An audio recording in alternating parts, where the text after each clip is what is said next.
Hi guys, welcome back. इस video में मैं आप लोगों से लीज़ अकोमोडेशन के अपने एक्सपीरियंसेस शेयर कर देता हूँ ताकि आप लोगों को समझ में आ जाए कि लीज़ अकोमोडेशन में क्या क्या चीज़ें आप देख सकते हैं। जहाँ से मैं ख़त्म कर रहा हूँ या फिर जहाँ पर मैं हूँ अभी, वहाँ से आप स्टार्ट करेंगे तो आपको ज़्यादा एक्सपोजर मिलेगा, आप अपने एक्सपीरियंसेस से कुछ सीख पाएंगे।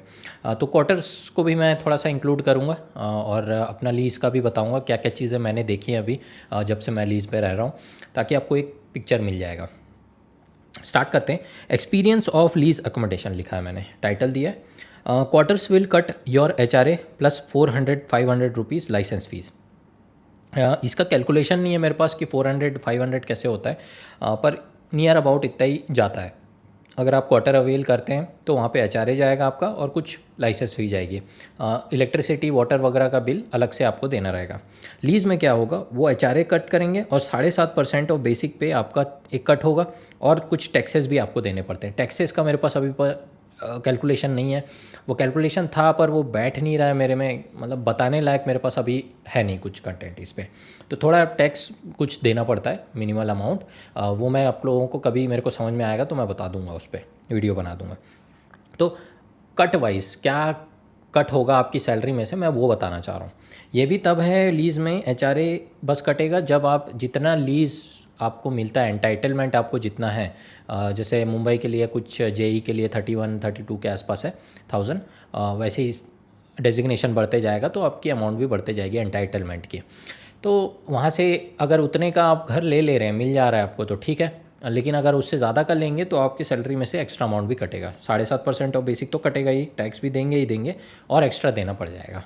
ठीक है, यहाँ पे वैसा सिनेरियो नहीं है क्वार्टर्स में, सिर्फ HRA कटेगा। HRA भी साल दर साल बढ़ते रहता है, वो भी पता ही है आपको, लेकिन वो पूरा HRA ही लेंगे आपसे और plus some licence fee. Next, quarter can provide 2 BHK with balcony, I have 1 BHK without balcony. यहाँ मैं जो रह रहा हूँ ये 1 BHK बहुत छोटा है, ऑलमोस्ट कारपेट एरिया इसका 450 भी नहीं है स्क्वायर फुट, और वहाँ पे आपको एक थोड़ा बड़ा 2 BHK मिलेगा।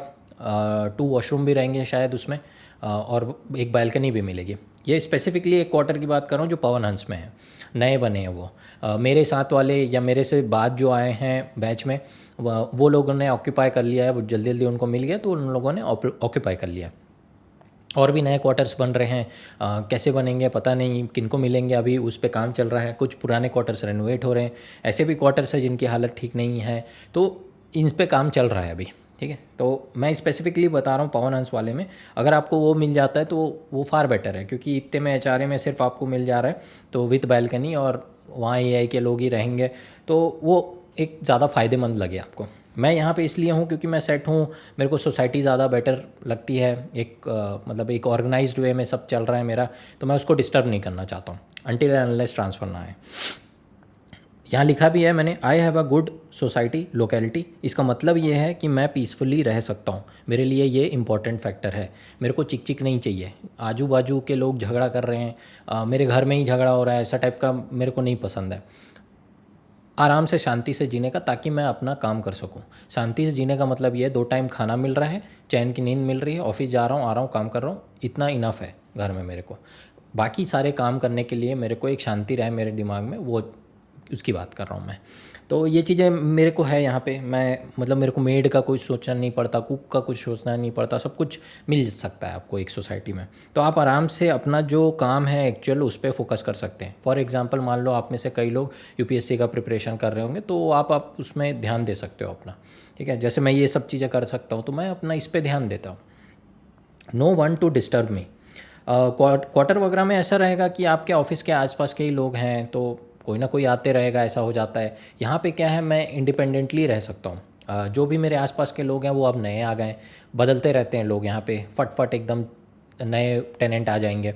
तो किसी से जान पहचान भी हुई तो ठीक, नहीं हुई तो सब अपने अपने में रहते हैं। यहाँ बहुत लोग अपने अपने में रहते हैं, मेरे को ये चीज़ सही लगती है, मेरे को मेरे टाइप की चीज़ लगती है ये, तो इसलिए मैं यहाँ टिका हुआ हूँ।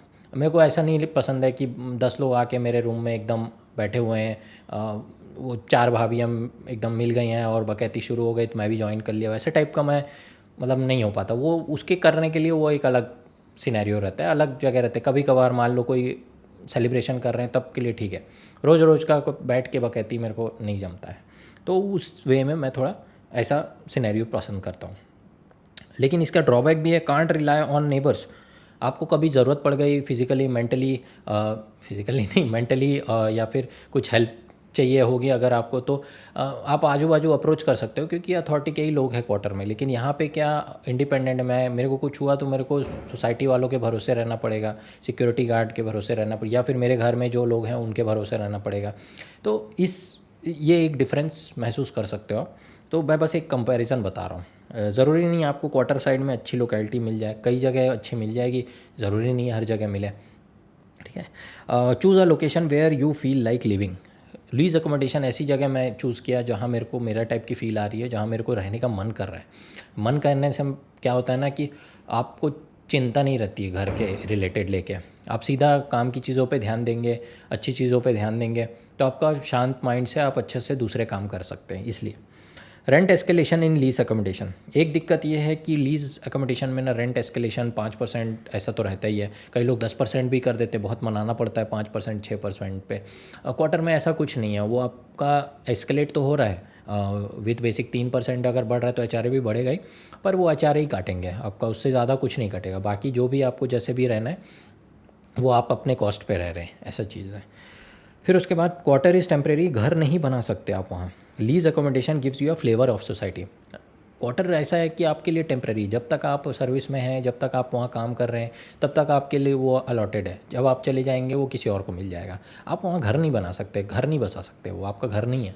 लेकिन लीज़ में ऐसा होता है ना कि वो कोई ऐसी सोसाइटी चूज़ कर लिया आप 1-2 साल के लिए, जहाँ रह के आप फ्लेवर ले लिए सोसाइटी का कि हाँ मेरे को यहाँ आगे घर चाहिए कि नहीं। ये तब का केस है जब आप लॉन्ग टर्म देख रहे हैं आप अपने आप को, यहीं पर बसना है मेरे को या फिर यहीं रहना है। अब मैं एक चूज़ कर लिया हूँ एक जगह कि हाँ भाई यहाँ मेरे को आगे का फ्यूचर मेरी फैमिली का मेरा रखना है, उस हिसाब से आप लीज़ ले लीजिए और देख लीजिए कि भाई जम रहा है कि नहीं वो घर, है ना। तो वैसे ले सकते हैं। कई लोग ऐसा है कि प्रेफर करते हैं कि अपनी ज़मीन पे अपना घर बनाएं, तो वो केस मैं नहीं कंसिडर कर रहा हूँ इधर। आपको कोई फ्लैट चाहिए बना बनाया तब के केस में बात कर रहा हूँ मैं। तो एक फ्लेवर मिल जाता है सोसाइटी का आपको लीज़ में, और थोड़ा क्या बाहर के डायनेमिक समझ में आ जाते हैं। क्वार्टर में क्या आप अपनी सोसाइटी में अपने लोगों के बीच में रहोगे तो बाहर की दुनिया में उतना इन्वॉल्वमेंट नहीं रहता। लेकिन यहाँ पर आप बाहर के लोगों को भी देखते हैं, डिफरेंट टाइप के प्रोफेशन वाले लोग हैं। बाहर की दुनिया में आपको डिफरेंट चीज़ें से हैंडल करने पड़ सकते हैं। तो डिफरेंट डिफरेंट सिनेरियो है दोनों के अपने अपने। ऑफ़िस में भी ऑफ़िस के लोग, घर में भी ऑफ़िस के लोग, ऐसी चीज़ में नहीं जमता है मेरे को। अब मजबूरी है किसी स्टेशन में आपको कि भाई बाहर का एरिया बहुत सेंसिटिव है, अंदर ही आपको रहना सेफ़ है, तो भाई कॉलोनी में रहना पड़ेगा आपको, क्वार्टर जो अलॉट किया वहीं रहना पड़ेगा। पर मैं प्रेफर करता हूँ कि ऑफ़िस के लोग ऑफ़िस में, घर के टाइम पे मैं अलग लोगों के साथ रहूँ, या फिर कोई डिफरेंट लोगों के साथ डिफरेंट पर्सपेक्टिव रखते हो जो जिनके साथ सीखने मिले। अब ऑफ़िस में ही, यहाँ भी ऑफ़िस के ही लोग, तो ज़्यादा कुछ एक्सपोजर नहीं मिलता है। तो उस वे में मैं थोड़ा डिफरेंस रखता हूँ कि ऑफ़िस के लोग अलग रहें और यहाँ के लोग अलग रहें। यहाँ के लोगों से मैं कुछ और सीखूँ, ऑफ़िस के लोगों के से कुछ और सीखूँ। ऐसा होता भी है, मैं यहाँ जाता हूँ तो डिफरेंट प्रोफेशन के लोग हैं यहाँ पे, अलग अलग चीज़ों में काम करते हैं, तो डिफरेंट पर्सपेक्टिव देखने मिलता है, उनका एक्सपीरियंस देखने मिलता है, तो काफ़ी चीज़ें सीखने मिल जाती है मेरे को। क्वार्टर्स में not be in good condition. Lease accommodation में क्या है कि आप अपने पसंद से चूज़ कर सकते हैं कि कौन सा क्वार्टर सही, कौन सा प्रॉपर्टी आपको सही लग रही है, उस हिसाब से आप रह सकते हैं उसमें।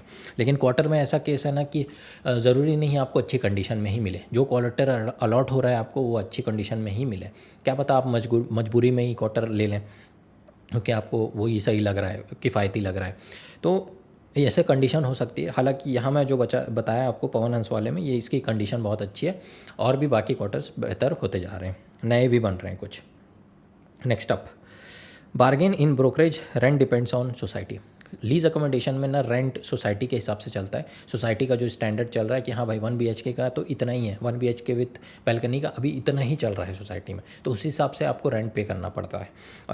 और बार्गेन आप कहाँ कर सकते हैं? ब्रोकरेज में कर सकते हैं आप, रेंट में भी कर सकते हैं। कुछ अच्छे ओनर होते हैं, मान जाते हैं कि भाई थोड़ा कम कर दीजिए, 1-2 हज़ार तो कम कर दीजिए, वो मैटर करता है बहुत ज़्यादा, कर सकते हैं ऐसा। कई मान जाते हैं, कई नहीं मानते हैं। तो ये थोड़ा डिफरेंस आपको दिखेगा, सोसाइटीज़ में रेंट्स डिफरेंट तरीके के रहेंगे कंपेयर टू क्वार्टर में।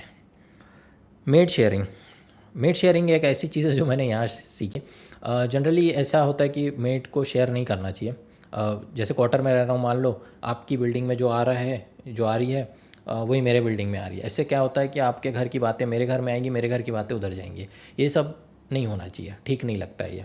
मतलब अच्छे एथिक्स नहीं है ये मैं बोलूँगा। या फिर आप मेड ही चेंज कर दीजिए जो ऐसा ना करती हो कि एक घर से दूसरे घर बातें पहुँचाए या एक दूसरे घर से पहले घर में जाए। तो यहाँ पर ये फैसिलिटी मिल जाती है मेरे को कि मैं तुरंत चाहूँ तो चेंज कर सकता हूँ, भतेरे भरे हैं। बहुत सारे लोग मतलब काम के लिए यहाँ देखते रहते हैं, मान लो एक पसंद नहीं आया तो दूसरा, दूसरा नहीं तो तीसरा, जो आपके साथ ट्यूनिंग बैठ जाए उसको आप रख लीजिए। मेड हो गई, कुक हो गई, इसको जितना हो सके आप डेलीगेट करिए, प्रीफर टू डेलीगेट। मैं देखिए शांति से पढ़ाई लिखाई इसलिए कर पाता था क्योंकि मेरे घर में झाड़ू पोछा लगाने के लिए मुझे नहीं सोचना पड़ रहा, मैंने किसी को डेलीगेट कर रखा है ये काम। झाड़ू पोछा तो कर सकते हैं, कुकिंग का भले आपके ऊपर है, कई लोगों को प्रेफर रहता है कि भाई नहीं मैं अपने हाथ का ही बनाऊँ करके, क्योंकि जिसको भी आपने रखा है वो खाना बनाने के लिए आ रहे, कहाँ हाथ डाल के बना रहे कोई भरोसा नहीं। इस टाइप का आपको लग सकता है, खड़े होकर आप देख नहीं सकते कि खाना क्या बना रही हो, कैसे बना रहे। तो मे बी आप कुकिंग को एक बार प्रेफर कर सकते हो कि खुद कर लें, लेकिन झाड़ू पोछे क्लीनिंग वाले जो काम है, वॉशरूम क्लीनिंग या झाड़ू पोछा खिड़कियों के क्लीनिंग, ये सब आप डेलीगेट कर सकते हैं। जितना हो सके डेलीगेट करिए ताकि आपके पास टाइम रहे वो करने का जो आप करना चाहते हैं। यही है पॉइंट बस। Next up, convert a lease accommodation to your own accommodation. कई लोग ऐसा है ना कि लीज अकोमोडेशन में रहते रहते ना उनको पसंद आ जाता है, ठीक लग रहा है, फालतू में मेरा HRA कट रहा है, इससे अच्छा है कि मैं इस प्रॉपर्टी को थोड़ी सेविंग्स लगा के डाउन पेमेंट दे दूँ कुछ और फिर लोन लेके मैं HRA भरता जाऊँ, मतलब HRA मेरा वहाँ जाए किस्त के तरफ। ऐसा भी करते हैं कई लोग, तो वो चाहो तो आप वो कर सकते हो, लेकिन ये थोड़ा कैपिटल इंटेंसिव चीज़ है, इस पर ध्यान रखना क्योंकि मुंबई में बहुत ज़्यादा कॉस्टली रहते हैं मकान। तो आपको मे बी घर से लेना पड़े, रिलेटिव से लेना पड़े, रादर देन बैंक से लूँ, क्योंकि बैंक से लेने में इंटरेस्ट जाएगा। घर वालों से तो आप उधारी के टाइप का ले सकते हैं विदाउट इंटरेस्ट, तो वो लेके, या फिर आपकी खुद की सेविंग बहुत अच्छी हो गई है, 30 40 50 लाख हो गई है मान लो, और बाकी का पैसा आपने लोन पे ले लिया और फिर इंटरेस्ट देते जा रहे हैं, ऐसा कर सकते हैं। या फिर किसी से उधार ले लिए घर परिवार से और फिर उसको पे करते जा रहे हैं बाद में, तो ऐसा भी करते हैं क्योंकि HRA तो जाएगा ही आपका, क्वार्टर में भी जाएगा, क्वार्टर भी आपका अपना है नहीं सगा, और ऊपर से लीज़ में भी आपका HRA जाएगा। तो रैदर मैं HRA वेस्ट हो रहा है कहीं रेंट में, मैं क्या करूँगा कि HRA लेके और उसको लगा दूँगा कहाँ, किस्त में। इससे क्या प्रॉपर्टी मेरे नाम तो हो रही है ना, कुछ तो मेरे हो रहा है। ऐसा करते हैं लोग, बस मैं ये बता रहा हूँ। Navi Mumbai could also be an option. Navi Mumbai अभी डेवलप हो रहा है, अगले साल तक ऑलमोस्ट वो चालू हो जाएगा, अच्छा खासा लेविश एयरपोर्ट बन रहा है वहाँ, वहाँ का भी काम थोड़ा देखना पड़ता है इधर। तो हमको पता है कि वहाँ पर एस्केलेट हो जाएंगी प्रॉपर्टी के रिटर्न, मतलब अभी आप ले लेते हैं, कुछ और टाइम और पहले लेते तो अच्छा खासा एस्केलेशन मिलता है प्रॉपर्टी के प्राइसेस में। तो ऐसा भी करते हैं कई लोग, या फिर ऐसा भी करते हैं कि नवी मुंबई में ही चलो सेट हो जाते हैं, थोड़ा ऑर्गेनाइज्ड है अभी वो, ज़मीन के प्राइजेस भी ठीक मिल जाएंगे वहाँ पे, घर बना सकते हो आप, ऐसा भी कई लोग सोचते हैं। क्योंकि मुंबई में थोड़ा मुश्किल है, लैंड वगैरह बहुत कंस्ट्रेंट है ना, और प्रॉपर्टी के प्राइसेस भी हाई हैं। अभी इन्वेस्ट करके आप नवी मुंबई साइड में, फिर एकोमोडेशन बढ़िया बन गया वहाँ पे, तो एयरपोर्ट खुला तो बाद में उसकी प्रॉपर्टी के प्राइस बहुत बढ़ जाएंगे। इस टाइप का एक एज अ इन्वेस्टमेंट भी देख सकते हैं, वहाँ घर बनाने का भी सोच सकते हैं।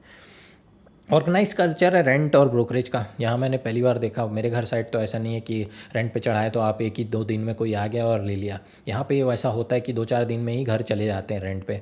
ब्रोकरेज भी देना, रेंट का एक प्रॉपर प्रोसीजर है, वैसे ही मतलब एक ऑर्गेनाइज्ड वे में चलता है यहाँ पे कि हाँ ये चीज़ें करनी है। पिछले वीडियो में जैसे मैंने बताया वैसे ही चलता है, आपको मतलब करना पड़ेगा। विदाउट ब्रोकर आप करोगे तो बहुत मुश्किल आएगी, पॉसिबल है वो भी, पर बहुत माथापच्ची। कोई एक्सपीरियंसड है वो यहाँ पे रहने का तो कर सकता है, लेकिन ब्रोकरेज ज़्यादातर ब्रोकर लोग इन्वॉल्व हो ही जाते हैं।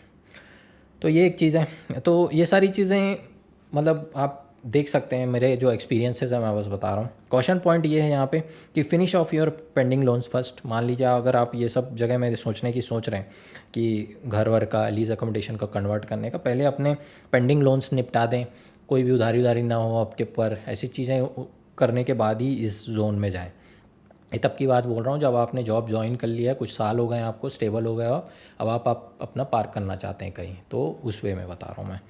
कई लोग ऐसा भी करते हैं अकोमोडेशन से रिलेटेड कि बहुत कहीं दूर आउटस्कर्ट्स में ले लेते हैं। आई थिंक मैंने लिखा भी यहाँ, prefer to purchase property outskirts when property appreciate, sell it and purchase where you want to. अभी आपके पास मान लो कैपिटल नहीं है उतना, तो आप थाने साइड, पनवेल साइड कहीं दूर में ले लिए कुछ 1 BHK टाइप का, वहाँ उसकी प्रॉपर्टी एस्केलेट हुई, मान लो बहुत अच्छा खासा रिटर्न दे रही है, 50 लाख में लिया आपने मान लो, और अभी उसका प्राइस मान लो 1.5 करोड़ चले गया, 1.25 चला गया, 3 करोड़ चला गया, 3 करोड़ बोल रहा हूँ, 1.25 या 1.3 तक चला गया, मान लेते हैं ऐसा। तो आप उसको सेल ऑफ करिए वहाँ, सेल करने के बाद जो भी कैपिटल आया उसमें थोड़ा अपना सेविंग भी डाल दिए और यहाँ ले लिया पॉर्श इलाके में। तो ऐसा भी करते हैं कई लोग, तो उस चीज़ को भी मतलब प्रिफर कर सकते हैं, बहुत लोग ऐसा करते हैं। तो ऐसी जगह ले लें जहाँ पे एस्केलेट होने वाला है, और ख़रीद के वहाँ सेल ऑफ करके कहीं और फिर लें, अगर मान लो कैपिटल नहीं बन रहा है तो ये सारी चीज़ें मेरा एक्सपीरियंस है। अभी मेरा जो फेज़ चल रहा है वो यही है, study where you can park your extra capital, खुद को एजुकेट करें। ये सब चीज़ें तब की बात की है जब आप जॉब ज्वाइन कर लिए हैं और कुछ साल हो गए हैं, स्टेबल हो गए, आप सारे पेंडिंग लोन सब निपटा दिया है आपने। अब जो एक्स्ट्रा कैपिटल आ रहा है आपको, अब वो कहीं पार्क करना है, तो उसके रिलेटेड मैं थोड़ा स्टडी कर रहा हूँ, स्टडी करूँ ताकि ऐसे सीसों में मैं झूल सकूँ, है ना। तो आराम से मतलब चिल कर रहे हैं। फिर उसके बाद आप अपना पैसा कहीं ना कहीं तो पार्क करोगे। जैसे मेरा बॉन्ड का अभी पैसा रिलीज़ होगा तो मैं उसका क्या करूं, ऐसा सोचता हूं, पढ़ते रहता हूं उससे रिलेटेड। कुछ पार्ट म्यूचुअल्स में जैसे डालना, या फिर गोल्ड वगैरह में, क्या दुनिया भर की चीज़ें हैं जो इन्वेस्टमेंट्स के एसेट्स हैं, मल्टीपल एसेट्स हैं, तो वहाँ स्टडी करना मेरा फेस चलता रहता है ये सब। तो उसी से रिगार्डिंग ये सब चीज़ें मैं, मतलब मेरा व्यू पॉइंट थोड़ा वैसा है, रादर दैन कि मैं बस लीज़ में रहूँ और हो गया, रेंट पे करते रहूँ। उसके रिगार्डिंग मैं स्टडी भी करते रहता हूँ कि क्या बेनिफिट हो सकता है, क्या सोचा जा सकता है कुछ फ्यूचर में इस टाइप का।